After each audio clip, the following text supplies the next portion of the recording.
सत्यं शिवं सुंदरम, शिव ही सत्य है, शिव ही सुंदर है। सत्यं शिवं सुंदरम,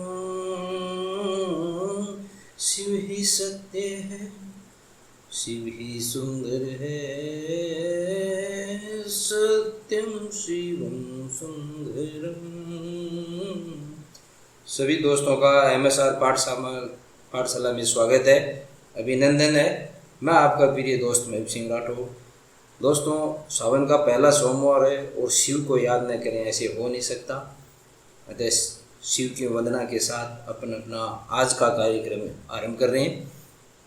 आज का अपना विषय दोस्तों, जो ऑनलाइन अपार फार्म भरा जा रहा है उसमें काफ़ी समस्या आ रही है। काफ़ी पर्सन मेरे पास क्वेश्चन आंसर आ रहे हैं। उनकी क्यूरी के लिए मैं ये एक वीडियो बना रहा हूँ कि उनकी सभी समस्याओं का समाधान हो सके। बहुत सारे क्वेश्चन पूछे जा रहे हैं, उसमें कुछ मेरे द्वारा बनाए गए, कुछ मेरे साथी नरेंद्र सिंह साला सर जो UDC उनके द्वारा निर्मित हैं। मैं इन दोनों को आपको समझा के और आपकी लगभग समस्याओं का, ये नरेंद्र सिंह वरिष्ठ सहायक महात्मा गांधी राज्य विद्यालय सालासर द्वारा तैयार किया गया है। बड़ा ही अच्छा तैयार किया गया दोस्तों का वार्षिक कार्य मूल्यांकन प्रारूप है, जिसमें फार्म 1, फार्म 2 और फार्म 3 भरा जाता है। वो किस किस के द्वारा भरा जाता है इसमें समझा रखा है। और इसमें महत्वपूर्ण बात है जो यहाँ से अपन देखते हैं कि प्रतिवेदन अधिकारी के अधीन सुपरविजन में न्यूनतम 0-3 माह की अवधि कार्य किया जाना अनिवार्य है। यानी 0-3 माह से कम की APR तैयार नहीं की जाएगी। अगर किसी के सुपरविजन में आपने 0-3 माह से कम अगर आपने सेवा दी है तो उसके रूप में आप APR उसको फॉरवर्ड नहीं करें। और न ही आपको अगर 0-3 माह से कम सेवा आपने अगर किसी विभाग में व्यतीत की है तो भी आपको भी APR दोस्तों नहीं भरना है। एक ही वर्ष में 2 या 2 से अधिक अलग अलग नियंत्रण अधिकारी के अधीन की गई सेवा अवधि के लिए अलग अलग APR भेजी जाएगी। अर्थात मान लो एक के अधीन आपने 5 महीने कार्य किए हैं, एक के अधीन आपने 6 महीने कार्य किए हैं, तो दोनों के लिए उस अवधि के डालकर और वो नियंत्रण अधिकारी है वो अलग अलग होंगे दोनों के।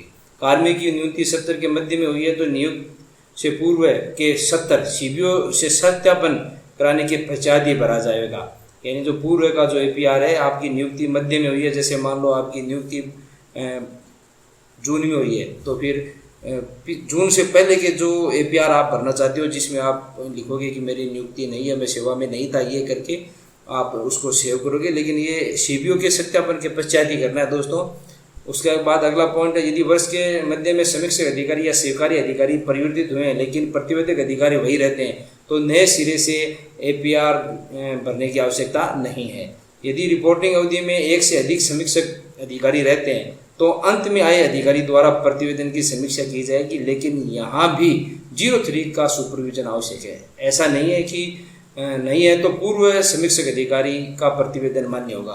अर्थात आपके समीक्षक अधिकारी हैं वो अगर चेंज हो रहे हैं तो अंतिम समीक्षक अधिकारी है वही मान्य होंगे। उनके भी 0-3 कम से कम माह की सुपरविजन आवश्यक है दोस्तों। उसके बाद में सेवानिवृत्त होने वाले प्रतिवेदक समीक्षक अधिकारी का कर्तव्य है कि उनके अधीन कार्यरत लोक सेवक जिसने कम से कम 3 माह के अधिक समय का कार्य किया हो उनका APR प्रतिवेदन आवश्यक भरना चाहिए। और 3 वर्षों से पूर्व का APR है वो मूल प्रतिवेदन नहीं भरा जाएगा। अर्थात उनको कार्यालय स्तर पर संधारित किया गया है और उसमें संतोष पद के ऊपर श्रेणी नहीं दी जानी चाहिए। और निलंबित कार्मिक का APR नहीं भरा जाएगा दोस्तों। निलंबन प्रतिवेदक समीक्षक स्वीकारी अधिकारी निलंबन होने पर अधीन कार्यरत रहे लोक सेवकों की APR लिखने या समीक्षा करने में भी सक्षम नहीं है। निलंबन APO व अध्ययन अवकाश पर हैं उनकी उक्त अवधि की APR तैयार नहीं की जाएगी। यानी अगर कोई निलंबन में है या APO है या अध्ययन अवकाश पर अगर कोई गया हुआ है तो उसकी उक्त अवधि की APR व तैयार नहीं की जाएगी।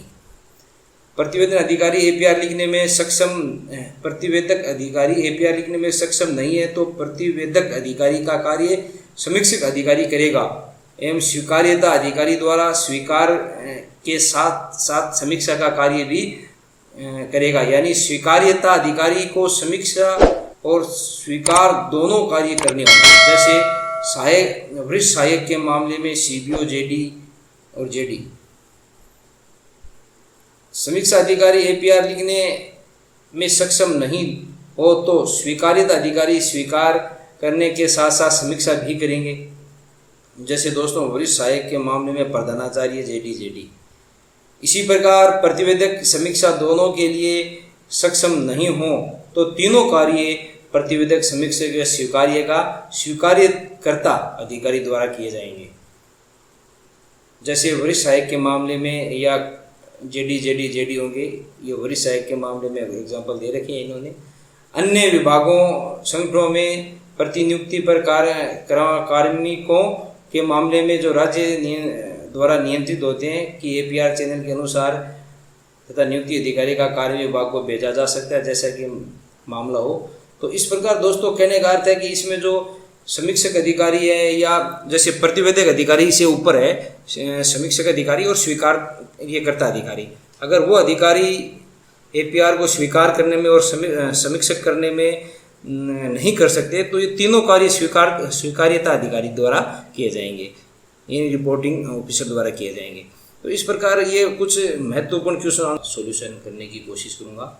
तो देखते हैं दोस्तों, यहाँ पर ये पहला वार्षिक कार्य मूल्यांकन प्रतिवेदन अपार FAQ है। उसमें सबसे पहले दोस्तों दे रखा है कि 70, 21, 22 में किस संवर्ग की या 21, 22 से आप 22, 23 कर लें, सारा दर्पण में ऑनलाइन किया जाना है। तो सभी शिक्षा विभाग के कार्मिक हैं, कनिष्ठ सहायक से प्रधानाचार्य तक के, उनको सभी को प्रविष्ट किया जाना है।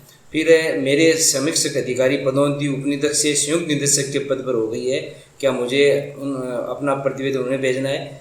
तो दोस्तों किसी भी विभाग में परिवर्तन हो जाए या पदोन्नति किसी में ही हो जाए, अगर जिनके सुपरविजन में न्यूनतम 3 माह सेवा की है आपने, तो उन्हें ही प्रतिवेदन प्रसिद्ध किया जाना है, चाहे पदनाम या कार्यालय परिवर्तित हो गया हो। चाहे पदनाम परिवर्तित हो, चाहे वो उपनिदेशक से संयुक्त निदेशक बन गए हो, या कार्यालय भी अगर परिवर्तित हो गया हो, तो भी अगर आपने किसी के 3 माह न्यूनतम 3 माह सुपरविजन में कार्य कर लिया है तो आप उनको भेजा जाएगा। फिर दूसरा क्वेश्चन देखो, मैं शहरी क्षेत्र में कार्यरत उप प्राथमिक विद्यालय में संस्था प्रधान हूँ। निर्धारित चैनल के अनुसार मेरा रिपोर्टिंग ACBO प्रथम है। वर्तमान में UCBO व्यवस्था होने के कारण मुझे प्रतिवेदन किसे प्रेषित करना है, तो UCBO को प्रेषित करना पड़ेगा। और मैं प्रतिवेदक अधिकार हूँ, मैं किसी प्रतिवेदक पर ई साइन कर रहा हूँ, बार बार फेल्ड का संदेश आ रहा है, संभावित कारण क्या है? तो ये ई साइन फेल्ड तभी आता है जब आप प्रपत्र 10 तथा आधार में नाम समान होना चाहिए और किसी भी प्रकार का अंतर नहीं होना चाहिए। यदि अंतर है तो नाम समान होने की प्रक्रिया करनी पड़ेगी। दोस्तों मैं अपने प्रतिवेदन पर प्रतिवेदक अधिकारी समीक्षक अधिकारी द्वारा किए गए मूल्यांकन कैसे देख सकता हूँ? तो ये भी आप अपने संबंधित स्वीकार्यकर्ता अधिकारी द्वारा जब आपका प्रतिवेदन स्वीकार कर संस्थापन शाखा यानी ACR को प्रेषित किया जाएगा, तब आपके स्टाफ विंडो में APR टैब में सेव बाय ऑल ऑफिसर का संदेश प्रदर्शित होगा तथा व्यू ऑप्शन पर क्लिक कर आप मूल्यांकन देख सकते हैं। दोस्तों तो इस कई प्रकार की क्वेरी बनी रहती है कि कहीं गया है आगे किसको प्रेषित किया, तो आप इस प्रकार सेव बाय ऑल ऑफिसर जो शो होता है आप उसमें देख सकते हो। फिर एक क्वेश्चन है कि मैंने 2 सितंबर को अपनी APR फाइल सबमिट कर दी है तथा मेरे प्रतिवेदन अधिकारी इन द्वारा मेरा प्रतिवेदन 30 सितंबर से पूर्व समीक्षक अधिकारी को प्रेषित कर दिया। समीक्षक अधिकारी मेरे प्रतिवेदन पर बिना कार्रवाई किए 30 सितंबर को सेवानिवृत्त हो गए। क्या मुझे APR नए सिरे से भरने हैं या चेंज ऑफिसर टैब के द्वारा नए ऑफिसर का चयन करना है? नहीं दोस्तों, ऐसा नहीं करना है। एक बार भरने के बाद में ऐसी कार्रवाई नहीं करनी है। तो प्रतिवेदक अधिकारी तो ऐसी कार्रवाई नहीं करनी है। मेरे रिपोर्टिंग रिव्यूइंग अधिकारी सेवानिवृत्त हो चुके हैं, मैं अपने रिपोर्टिंग रिव्यूइंग अधिकारी के रूप में किसका चयन करूंगा?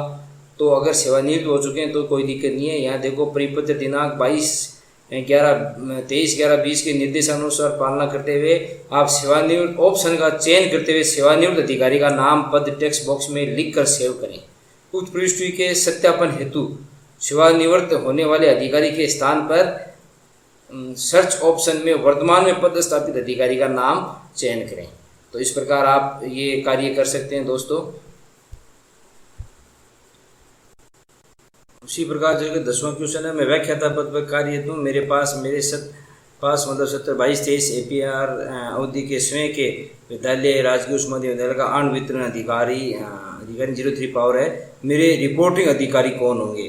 तो अगर आपके पास 03 पावर है तो आपके पास न्यूनतम 3 माह में आप अपने किसके सुपरविजन में, अगर मुख्य ब्लॉक शिक्षा अधिकारी जो हैं उनके सुपरविजन में अगर आपने काम किया है तो उनका चयन करें। अर्थात मुख्य ब्लॉक शिक्षा अधिकारी जो न्यूनतम 3 माह जिनके सुपरविजन में आपने काम किया उनका आप चयन करें। उसी प्रकार एक अगला क्वेश्चन है, मेरे विद्यालय में प्रधानाचार्य पद रिक्त है, प्रधानाचार्य का दायित्व किसी व्याख्याता के नाम है लेकिन उनके पास 03 पावर नहीं है, इस परिस्थिति में मेरे रिपोर्टिंग अधिकारी कौन होंगे?